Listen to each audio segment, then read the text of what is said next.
अरे पागल है सर, दिखता नहीं तेरे को?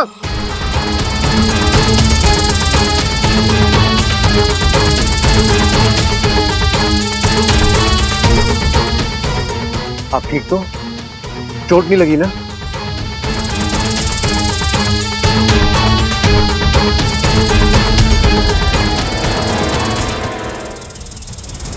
बाबा जी! क्या?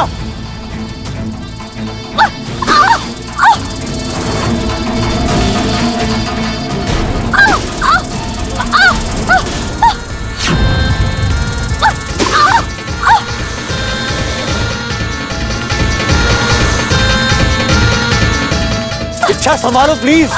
बाबा जी आप दूर रहिए। फेंको इच्छा, फेंको उसे।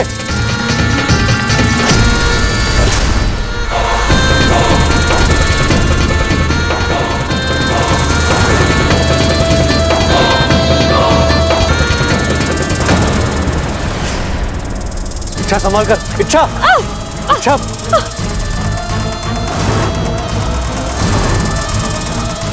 इच्छा संभाल के।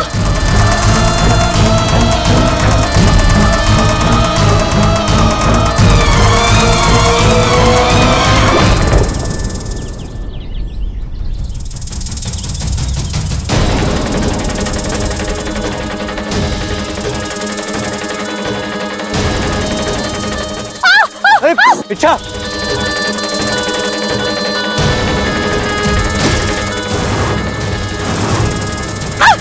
इच्छा तुम। बाबा जी आप दूर रहिए, आप दूर रहिए। बेटा दादी।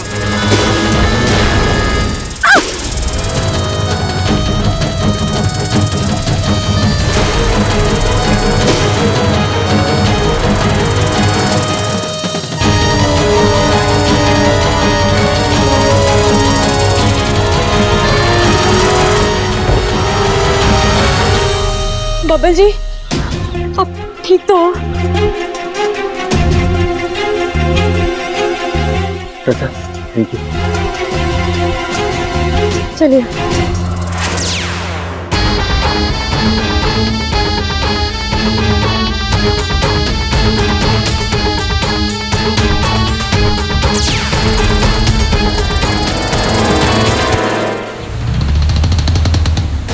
पता नहीं इतनी ताकत कहां से आ गई इच्छा में।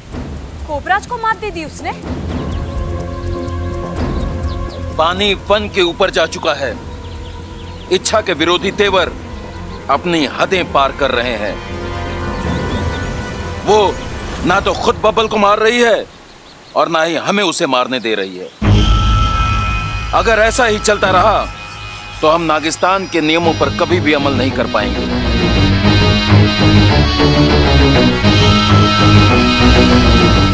शाम होने को है गुरुजी, हमें जल्द से जल्द कुछ करना होगा। आप सही कह रहे हैं मुखिया जी।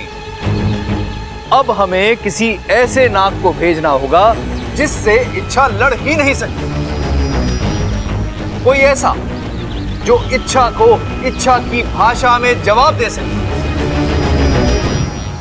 मैं तैयार हूं। मैं वहां जाऊंगी, इच्छा से लड़कर बबल का खात्मा कर दूंगी। ईमान से डस लूंगी। नहीं, तुम नहीं जाओगी। तुम पहले ही 2-3 बार इच्छा से मात खा चुकी हो।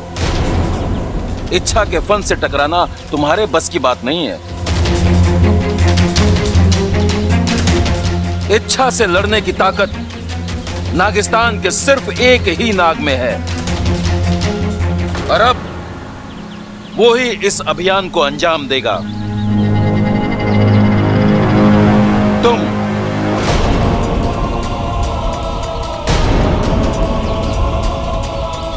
तुम जाओगे इंसानी बस्ती। मुखिया जी मैं कैसे? मैं जानता हूं कि तुम्हारे लिए आसान नहीं है, लेकिन एक तुम ही हो जो। नहीं मुखिया जी, मैं आपके सामने फन फैलाता हूँ, अपनी पूंछ रगड़ता हूँ। मुझसे ऐसा पाप मत करवाइए। एक बाप अपने ही फन से अपनी सपोली को कैसे? हम तुम्हें इच्छा को मारने के लिए नहीं कह रहे हैं शेषु।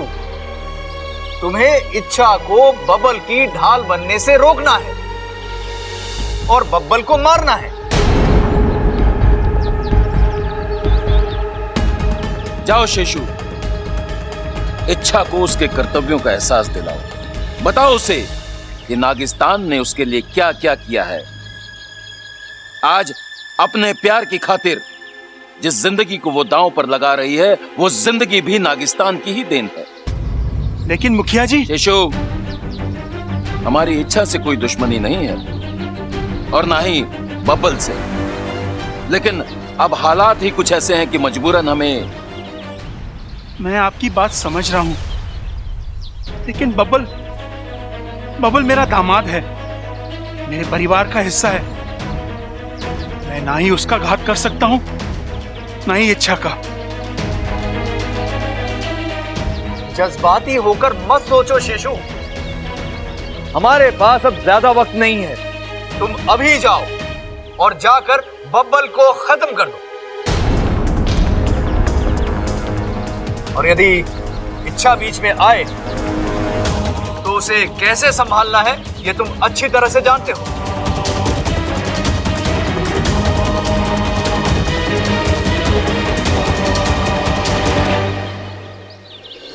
हेलो, हाँ झमझम कैटरस। हाँ खड़क बोल रहा हूँ, खड़क। 25 आदमियों का खाना बनना है, ऐसा कुछ करना कि 50 लोगों को हो जाए। अरे हो जाएगा, कोशिश कर। अरे वैसे भी गर्मी है, गर्मी में आदमी खावे ना, पानी ज्यादा पीवे है, समझ गया? खड़क, प्रबल हवन कुंड ले आया? हाँ हाँ दादी, यो रहा हवन कुंड, यो आ गया हवन कुंड। और सबल, पूजा की सामग्री सब तैयार है ना? सब तैयार है दादी। चल।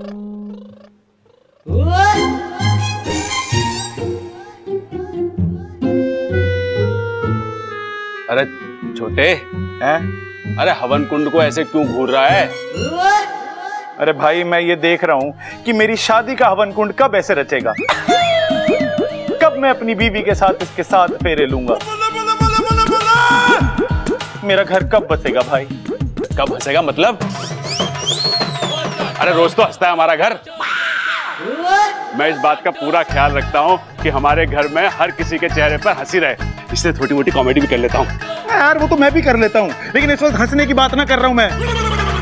मैं बात कर रहा हूँ कि मेरा घर कब बसेगा। अरे तुझे शादी के साइड इफेक्ट के बारे में कितनी बार बता चुका हूँ, तू मानेगा ना? शादी करके ही छोड़ेगा। हाँ। अरे छोड़, मुझे बहुत सारी तैयारी करनी है। दादी, मैं भी आपकी कुछ मदद कर दूं? हमें इस चीज का ख्याल रखना है कि पूजा में किसी भी चीज की कोई कमी ना रहे। ऐसा हो भी नहीं सकता। नागंजना देवी इस मामले में बहुत कड़क है। अब वैसे दादी, आपको ये नागंजना देवी के बारे में पता कैसे चला? अरे ऐसे लोगों का थोड़ी ठिकाना होता है, आज यहाँ कल वहाँ। मैं पंडित जी से अपने घर के सर्प दोष के बारे में बात कर रही थी। बातों बातों में उन्होंने बताया एक सपेरन आई है, नागंजना देवी, जो शिव जी का मंदिर है ना, उसके पीछे काली पहाड़ी है, वहां ठहरी, और वो इस सारे दोष निकाल देती। तब मुझे याद आया कि मेरी माँ भी इनकी गुरु माता के पास जाती थी, तो मैं भी चली गई।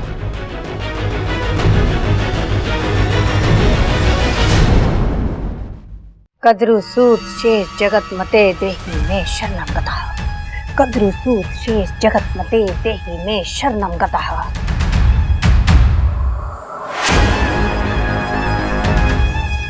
ए, जल्दी करो, जल्दी भरो सामग्री। आज हमारी जिंदगी की सबसे बड़ी पूजा है। इस सपेरन को रोकना होगा, लेकिन संभल कर। अच्छा, अगर इसने तुझे देख लिया तो ये तुझे एक झटके में ही पकड़ लेगी। गुरु मैया आशीर्वाद दीजिए कि आज हमारी पूजा सफल हो जाए। नहीं नागंजना देवी, तेरी पूजा संपन्न तो दूर, मैं शुरू ही नहीं होने दूंगी।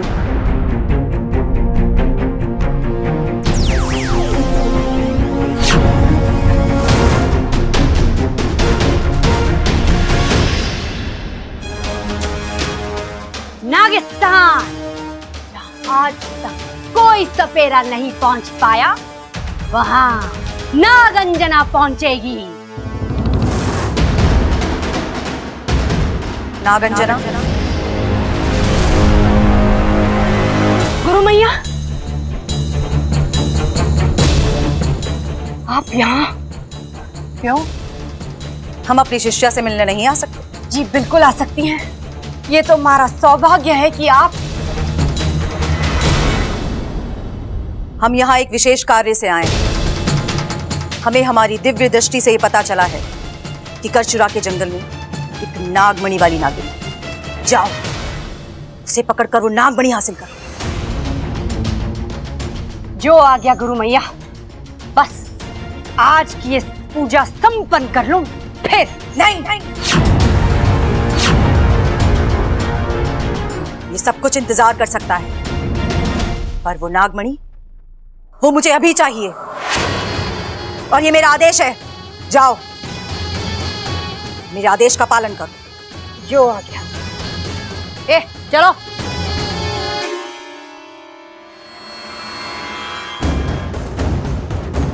लेकिन गुरु मैया, आपको हमारा पता कहाँ से पता चला? नागंजना, हम तुम्हारी गुरु माता हैं। जब हम अपनी दिव्य दृष्टि से उस नागमणि का पता लगा सकते हैं, तो अपनी शिष्या का पता लगाना कौन सी मुश्किल बात? बिल्कुल मुश्किल बात नहीं है गुरु मैया, लेकिन अगर एक मरा हुआ इंसान जिंदा हो जाए तो फिर वो मुश्किल ही नहीं, नामुमकिन है। अब ये मत कहिए गुरु मैया, आप तो मरी ही नहीं है, क्योंकि हमारी गुरु माता को मैंने तो अपने हाथों से मारा था। अब रहा सवाल कि आप है कौन? जाहिर है तुम एक इच्छाधारी नागिन हो।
खासी हाथ में आई थी वो इच्छाधारी नागिन।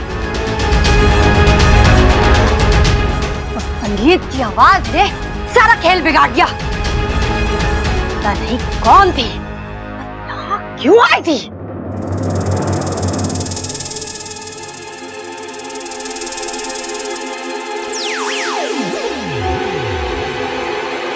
आखिर कौन था बाहर, और वो संगीत अचानक वो कहां से शुरू हुआ? लगता है किसी ने जानबूझकर बजाया था। जरूर को मसीहा होगा जिसने एन वक्त पर आकर मेरी मदद की। कौन है? कौन है?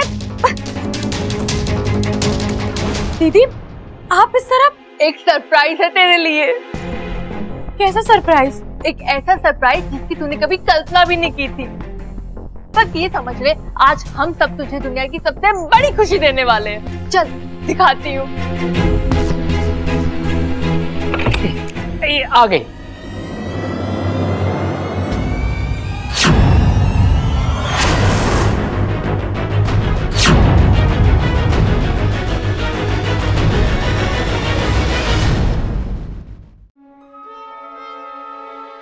गौर से देख इन्हें और पहचानने की कोशिश कर।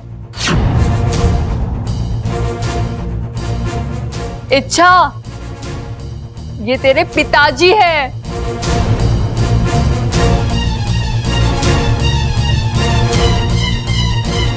कैसे पहचानेगी छोरी? इसकी तो याददाश्त गई भी है।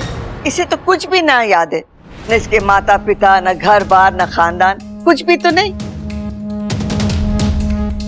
लेकिन छोरी, ये जो तेरे पिताजी है ना, इन्हें सब कुछ याद है कि तू कहाँ से खोई थी, कैसे खोई थी। अरे तेरे बचपन की छोटी छोटी बातें इन्हें याद है। तू बचपन में कैसे दिखती थी, कैसे बोलती थी, कैसा सोचती थी, ऐसी कई सारी बातें इन्होंने गिनवाई है। छोरी, इतने सारे सबूत दिए हैं इन्होंने, मानना तो लागे है कि यही तेरे पिताजी हैं। मैंने आपको पहले भी कहीं देखा है।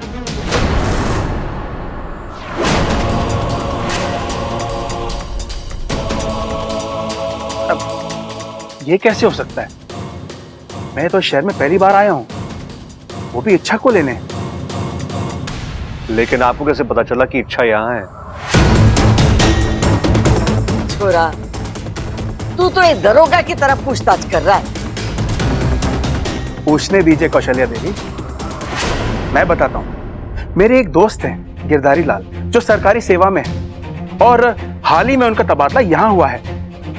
बस अभी कल परसों इन्होंने इच्छा को यहाँ की सड़कों पर देखा और वो चौंक गए। उन्होंने फोन करके मुझे कहा कि शायद आपकी बेटी यहाँ है। बस फिर क्या था, पिता का मन। मैं सब कुछ छोड़ छाड़ कर यहाँ चला आया और मुझे मेरी बच्ची मिल गई। छोरे, हो गई तसल्ली या और कुछ पूछना बाकी है? नहीं पिताजी, सिर्फ इनके कहने से हमें कैसे मान ले कि ये इच्छा के पिताजी है। माना कि इन्होंने इच्छा के बारे में कई सारी बातें हमें सही सही बताई है, लेकिन ये भी हो सकता है ना कि इन्होंने ये सारी बातें किसी से सुनी हो, या फिर मुझे इनसे अकेले में बात करनी है।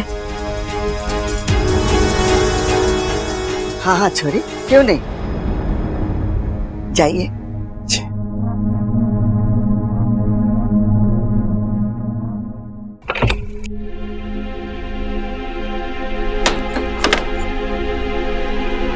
पिताजी, पिताजी, ये सब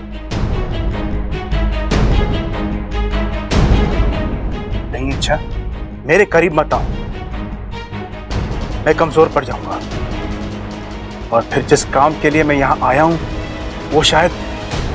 आप किस काम से आए हैं यहाँ? उसी काम से जो तू पूरा नहीं कर पा रही है। मैं बबल को खत्म करने आया हूँ।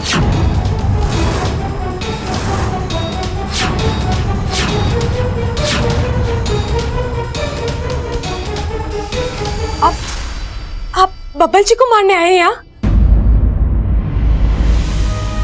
पिताजी, बबल जी आपके दामाद है। आप अपने हाथों से अपनी सपोरी का सुहाग कैसे उछाल सकते हैं? इच्छा, जज्बात अपनी जगह है और काम अपनी जगह। मैं यहाँ अपना फर्ज निभाने आया हूँ, नागिस्तान को बचाने आया हूँ। कुछ फर्ज रिश्तों से भी बड़े होते हैं।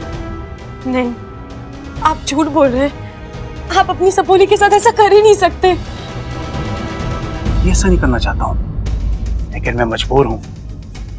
बब्बल अगर जिंदा रहा तो नागिस्तान का अस्तित्व खतरे में पड़ जाएगा।